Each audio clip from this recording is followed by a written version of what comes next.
존경하는 국민 여러분, 전 국무총리 정홍원입니다. 저는 오늘 피를 토하는 심정으로 국민 여러분께 절규하고자 이 자리에 섰습니다. 지금 이 나라는 상식도 윤리도 법도 없는 경없는 나라가 되어가면서 권력이 판치고 힘이 정의가 되는 세상이 되었기 때문입니다. 국민 여러분, 우리나라가 어떤 나라입니까? 일제 36년 강점기로부터 해방의 기쁨도 잠시, 북의 기습 넘침으로 인한 동족 상잔의 전란을 겪으면서 우리나라는 세계에서 가장 못사는 나라 중에 하나가 되고 말았습니다. 이러한 피폐한 상황을 극복하는 우리 국민의 저력은 참으로 위대하였습니다. 지난 반세기 동안 세계의 경제가 6.6배 성장한 데에 비해 우리는 350배나 성장하였습니다. 국민소득 3만 불, 인구 5천만 이상의 강국 대열인 30, 50 클럽에 세계 7번째로 당당히 진입하는 나라가 되었습니다. 이를 두고 어떤 미국 기자는 대한민국은 어느 날 로켓처럼 치솟은 나라라고 극찬한 바 있습니다. 제가 총리 재임 시 아제르바이잔을 방문했을 때 그 나라 대통령은 자기 나라가 석유 생산으로 우선은 먹고 살만하지만 석유가 고갈된 이후의 롤 모델로 삼아야 할 나라는 바로 대한민국이라고 하면서 협력과 지원을 요청할 정도였습니다. 태국 등 동남아는 물론이고 중국, 러시아, 덴마크 등 세계 강국들도 우리나라에 대하여 각별한 관심과 우호적인 대우를 하려고 노력하는 모습도 보았습니다. 그때마다 가슴 저미도록 뿌듯함과 우리나라의 자랑스러움을 새삼 느끼곤 했습니다. 우리나라의 비약적인 경제성장은 자유민주주의의 확고한 토대 위에 박정희라는 걸출한 지도자와 함께 우리 국민들의 근면 성실하고 창의적이며 도전적인 국민석에 힘입어 가능했다는 사실을 어느 누구도 부인할 수 있겠습니까? 이러한 탄탄한 경제를 토대로 민주화도 이룩함으로써 세계가 우리를 괄목상대하는 나라가 된 것입니다. 최빈국에서 세계 10위권 경제대국이 된 것에 대해 외국의 원조를 받던 나라에서 원조를 주는 나라가 된 데에 대해 외국인들의 시선이 어떠한지는 국민 여러분들께서도 많이 체험해 보셨으리라 믿습니다. 우리 모두 우리나라의 위상에 대해 그동안 얼마나 큰 자긍심을 느끼면서 살아왔습니까? 존경하는 국민 여러분, 자유민주주의 바탕 위에 꽃피운 오늘날 번영의 과실을 우리만 따먹고 끝내도 되겠습니까? 결코 그럴 수 없고, 그렇게 하면 우리의 후손들에게 죄악을 범하는 일이 아니겠습니까? 우리 국민 모두는 이 번영과 자유를 더욱 진정시켜 더 나은 미래를 후손들에게 물려주고자 애써왔고, 역대 국가 지도자들도 벽돌 한 장이라도 더 쌓아 올린 지도자로 평가받고 싶어 노심초사하면서 그 직을 수행하는 모습을 보아오지 않았습니까? 그런데 이게 웬일입니까? 문재인 정부가 들어서더니 온 나라 전 분야에 걸쳐 쌓기는커녕 무너지고 깨지는 소리가 진동을 합니다. 이 정권이 들어선 뒤 지난 3년을 되돌아보시면 이 정권이 무엇을 한 것으로 기억되며 무엇이 업적으로 떠올려지십니까? 국가 안보가 튼튼해졌습니까? 북의 핵은 기정사실화 되어가고 있고 오히려 눈짓이 핵주먹을 과시하는 지경이 아닙니까? 북핵을 포기시키겠다고 한 대통령은 그동안 어디서 뭘 하고 있었습니까? 개성연락사무소를 폭파하는 행위는 우리 대사관을 폭파하는 행위에 준하는 도발임에도 이 정부가 제대로 된 항의라도 한 번 하던가요? 북한의 부부장이다, 조리장이라는 자까지 나서서 문 대통령과 우리 정부를 향하여 철면피한 광대급, 국수 먹을 때는 요사 때렸다는 등 입에 담기도 싫은 말로 조롱을 하고 있으나 이는 곧 대한민국을 흉내라는 짓이어서 국민들만 전에 겪어보지 못한 치욕감에 분을 스스로 사게 하지 않았습니까? 북의 비를 맞추려는 듯 이 정부는 북주민들의 인권 개선을 위해 진력하고 있는 탈북민 단체의 허가를 취소함으로써 유엔 북한 인권 보고관으로부터 한국 정부는 법의 지배와 국제인권법을 존중하라는 지적을 받는 일까지 벌어지고 있습니다. 그렇다고 외교 분야에서 성과라도 있었습니까? 중국에서는 대통령이 혼밥하는 프레즈를 당하더니 최근에는 미국 트럼프 대통령이 문재인 대통령을 싫어한다는 말이 공개적으로 보도되는 지경에 이르지 않았습니까? 경제는 어떻습니까? 이 정권 초기에 세계의 경제가 호황을 누렸음에도 우리 경제는 역주행을 계속하지 않았습니까? 이 정부는 처음부터 헌법이 보장하는 시장경제의 원칙과는 반대로 최저임금, 주 52시간 근무제, 원전 폐지 등 사회주의적 교육경제 방향으로 치달았습니다. 그 결과 경제가 추락하는 길로만 가고 있습니다. 청년 실업률이 21년 만에 최악이라는 보도가 오늘 우리의 경제 상황을 단적으로 표현하는 것이 아니겠습니까? 그럼에도 코로나 사태를 맞아 세계 경제가 어려움을 겪자 이에 편성하여 마치 세계 경제의 불안 때문에 우리 경제도 어려운 것처럼 얼버무리고 있지 않는가요?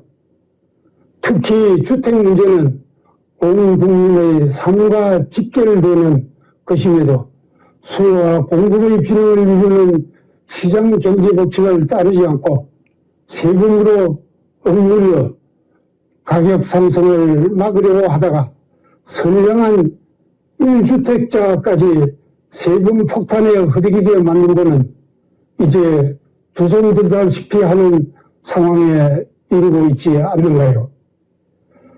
시장경제의 법칙은 어느 날 하늘에서 떨어진 것이 아니라 오랫동안 사람들의 경제생활에서 얻은 천리에 따라 조금씩 발전을 거듭하여 온 결과물입니다.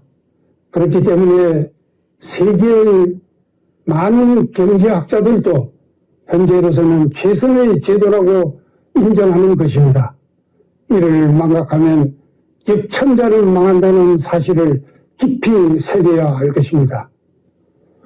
지난 3년간 적폐청산이라는 미명하에 각종 죄를 만들어 정적 보복에 열중한 결과 전 정부의 관료, 정치인 등 수십 명을 구속하여 그 징역의 합의 100년을 넘는다고 하며 전 대통령은 3년이 지나도록 갇혀있는 후진국적 상황을 보이고 있습니다. 결국 이 정권이 들어선 뒤 조선시대의 사화와 같은 피바람을 일으켜 나라를 두 쪽 낸 것밖에 한 일이 없다고 해도 할 말이 없지 않는가요? 대통령 취임사를 실현한 유일한 것이 한 번도 경험하지 못한 나라를 만들었다는 것 아닌가요? 지난 2월 3일 저는 대통령에게 보내는 공개 질의를 통하여 대통령이 자유민주주의를 지킬 의사가 있는지와 현 정부의 실정에 대하여 조목조목 질의하면서 답변을 요구하였고, 대통령이 헌법을 준수할 의사가 없으면 그 직에서 물러날 것을 요구한 바 있습니다. 그에 대한 어떠한 답변도 듣지 못했음을 이번 기회에 국민 여러분께 보고드리며, 국민 여러분과 함께 제 지지에 대한 대통령의 답변이 있기를 다시 한번 촉구하는 바입니다. 그 지리에서도 지적하였지만 무엇보다도 큰 문제는 대통령의 신뢰 상실입니다. 피부로 한번 신용을 잃으면 모든 것을 잃는 법이거늘 하물며 일국의 대통령은 신뢰가 생명같이 중요한 덕목 아니겠습니까? 문재인 대통령은 취임사에서 오늘부터 저를 지지하지 않는 분도 진심으로 국민으로 섬기겠다. 분열의 정책을 바꾸겠다. 보수와 진보의 갈등이 끝나야 한다고 했습니다. 어느 누가 그 말에 귀를 기울이지 않을 수 있었으며 기대의 눈길을 보내지 않을 수 있었습니까? 그런데 실제는 그와 정반대의 길로 치닫고 있지 않습니까?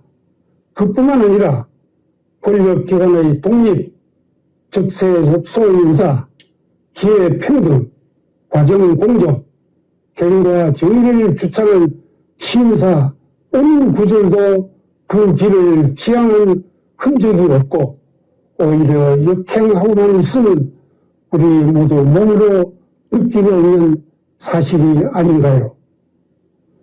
조국 전 장관을 비롯하여 현 정권에 몸나는 수많은 사람들의 이중적이고 철면피한 모습들을 필설로 다 표현할 수 없을 정도입니다. 그 어디에서도 공정과 정의를 찾을 수가 없습니다.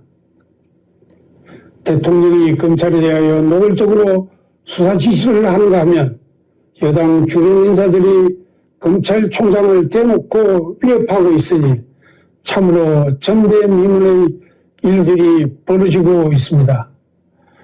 과거 우파 정부에서 이런 일이 벌어졌다면 지금 정권의 사람들이 무엇이라고 외쳤을지 지난날의 녹음을 들으면서 다시 한번 자문해 볼 것을 권고합니다.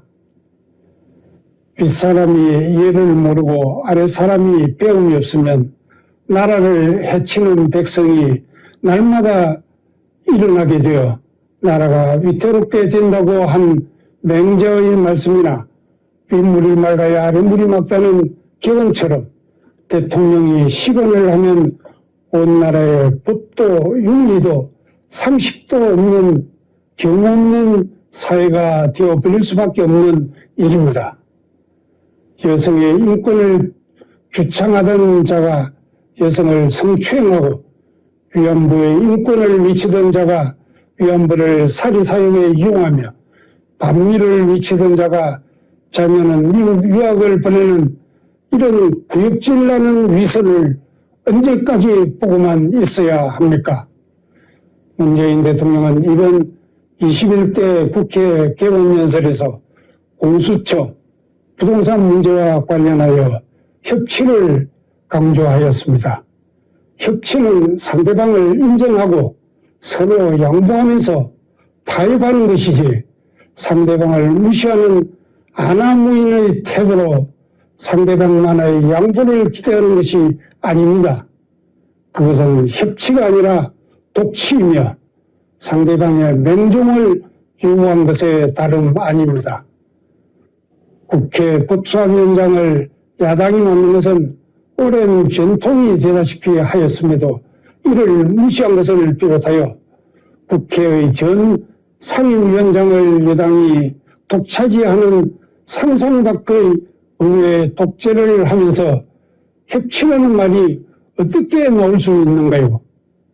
대통령은 먼저 여당에 의회 독재 문제부터 시정하도록 요구한 뒤 협치 운운하는 것이 순리입니다. 존경하는 국민 여러분, 최근의 여러 정황은 우리를 더욱 참담하게 만들고 있습니다. 북한의 6.25 기습 남침으로 국가 존망의 위기에 직면하였을 때 국군 용사들의 목숨을 내건 사투는 우리가 모두 영원히 기억하면서 추앙하여야 할 일입니다. 미국이 전쟁 영웅을 어떻게 대우하는지 우리는 감동 어린 눈으로 보아오지 않았습니까? 뛰어난 정과를 올려 나라를 구하는 데 일조한 백선엽 장군이 별세하였음에도 정부는 국가적인 추모의 장을 만들어 기릴 생각은 추호도 하지 않았습니다. 오히려 국민들이 나서서 조문체를 마련한 등 추모 열기가 온 땅에 가득하였음에도 대통령은 조문은 물론 조사 한마디 언급하지 않았습니다. 그에 반해 미국 백악관은 한국이 지금과 같은 자유민주공화국이 된 것은 백선엽 장군 덕분이라는 조사를 보내지 않았습니까? 이럴 수가 있는가 하는 분노가 치밀어 올랐던 것은 저만의 심정이 아니었을 것으로 생각됩니다. 이건 분명 정상국가가 아닙니다. 그에 반해 차마 입에 담기도 어려운 몹쓸 짓을 하다가 극단적인 선택을 한 박원순 전 시장은 서울시 장례로 예우를 하면서 집권당은 그 뜻을 기억하겠다는 흰수막까지 내걸었으니 국민 여러분, 이 일을 어떻게 해석해야 합니까? 현재 계류 중인 울산시장 선거 부정사건, 라임, 옵티머스 등 각종 부패 사건, 서울, 부산시장 등 여성 추행 사건, 그 밖에도 각종 비리 사건들에 대하여 집권층 사람들은 수사기관을 윽박질러 적당히 덮고 넘어갈 수 있을 것이라고는 추호도 생각하지 말기 바라며 검찰은 국민들이 엄중한 감시의 눈으로 지켜보고 있음을 유념하여 철저한 수사를 통하여 진실을 규명하여야 할 것입니다. 아울러 많은 사람들로부터 4.15 선거가 부정선거라는 주장이 제기되고 있습니다. 현재 103개 선거구에서 선거 소송이 제기되어 있으므로 그 투표함을 개봉하여 신속하게 당부를 밝혀야 할 일임에도 왜 이를 미루고 있는지 묻고자 합니다. 정부나 중앙선관위는 선거 소송의 신속한 진행을 촉구하여 국민의 의혹에 대한 진위를 하루속히 가릴 것을 요구합니다. 국민 여러분, 정권의 폐악과 잘못은 오로지 국민들의 중한 심판에 의해서만 교정될 수 있습니다. 오늘의 번영을 더욱 발전시켜 후손들에게 물려주는 자랑스러운 국민들이 되려면 국가가 자기 돈 성심 쓰듯 주는 돈에 현혹되지 않는 이성적 자세가 필요합니다. 국가는 일심비봉의 선심정책으로 국민을 해놓을 것이 아니라 근본 문제를 해결해야 합니다. 정부가 일자리는 창출 못하면서 국가 예산으로 지원금을 주어 달래거나 시답잖은 임시직을 만들어 일자리를 늘렸다고 자랑하면 국민들은 나라 돈으로 선심만 쓰지 말고 제대로 된 일자리를 만들라고 요구하는 현명함을 지녀야 합니다. 무턱대고 추경하면서 나라의 부채를 한없이 늘려가는 행태를 막지 않으면 그리스나 베네수엘라처럼 국가 부도 사태가 닥칠 수밖에 없습니다. 화상을 입은 뒤에야 불이 난 줄 아는 국민이 되어서야 되겠습니까? 국민이 눈을 부릅뜨고 있어야 정부도 정신을 차리고 제대로 작동하게 됩니다. 이 기회를 빌려 법원과 검찰에 한 말씀 드리고자 합니다. 사법기관이 존재하는 이유는 국가와 사회의 정의를 세우기 위함이 아닙니까? 천지가 무너지더라도 사법기관이 정의를 지키면서 국민의 자유와 권리를 찾아주는 최후의 보루가 되어야 합니다. 판사, 검사 여러분들은 오로지 정의의 사도라는 자긍심을 갖고 훗날 역사에 내가 어떻게 기록될 것인가 하는 것을 늘 마음에 새기면서 직에 임해 주실 것을 부탁드립니다. 지금 지지부진한 각종 비리 사건 수사나 상식에 부합하지 않는 판결에 대하여 법원검찰의 깊은 성찰이 있으시기를 국민의 한 사람으로서 간곡히 당부합니다. 또한 언론에 대하여도 한 말씀 드립니다. 언론은 사회의 공기로서 파수꾼과 같은 역할을 하여야 하지 않는가요? 이를 위해서는 진실, 정확, 공정이 생명일 것입니다. 이 정부 들어 언론 환경이 매우 열악해졌습니다만 언론인 여러분들도 스스로 소금의 사명을 다하고 있는지 한 번쯤 성찰해 보시기를 바랍니다. 비판할 것을 못하고 왜곡하여 기사를 낸다면 그 기록들이 두고두고 여러분의 양심을 괴롭힐 것임을 새겨주시기 바랍니다. 마지막으로 야당에게 한 말씀 드립니다. 여러분들은 집권 세력이 잘못된 길을 갈 때 이를 바로잡기 위해 존재하지 않습니까? 지금 폭정에 신호하는 국민들은 나라가 흔들거리는 모습을 억장이 무너지는 심정으로 지켜보면서 제대로 된 나라, 제대로 된 정치를 할 정당을 간절히 희구하고 있습니다. 무엇보다 자유민주주의와 국가 안보 그리고 시장 경제를 확고히 지켜줄 정당, 그리하여 국민들이 안정된 삶을 누릴 수 있게 되기를 간절히 소망하고 있습니다. 현재의 국가 상황으로는 그것은 야당만이 할 수 있는 일임을 국민들은 잘 알고 있기에 그 의지가 확고한 야당을 갈망하고 있습니다. 그러나 지난 총선 과정에서 이 정권을 심판해야 한다는 국민들의 뜨거운 열망을 담아내기는커녕 공천 파동과 막말 시비에 허우적대다가 오히려 심판을 당하는 모습을 보면서 실망을 넘어 분노하는 국민들이 많다는 사실을 야당 인사들은 깊이 새겨야 할 것입니다. 국회의원 배지는 개인의 입신양명의 상징이 아니오 국민의 고해를 표현하는 것임을 명심하시기 바랍니다. 존경하는 국민 여러분, 우리는 할 수 있습니다. 아직까지는 배 12척이 남아있다고 한 이순신 장군의 말씀처럼 대한민국은 쓰러지지 않았습니다. 이제부터라도 국민들이 깨어나면 나라를 바로 세울 수 있습니다. 우리의 헌정질서를 무너뜨리고 민생을 파탄으로 이끄는 정권에 대하여 그것은 아니라는 확실한 목소리로 거부합시다. 사회 지도층을 비롯하여 나라를 걱정하는 국민 모두가 자기 위치에서 올바른 구국의 목소리를 드높입시다. 그리하여 우리 대한민국을 살려내고 반석 위에 올려놓은 뒤 후손들에게 물려줍시다. 감사합니다.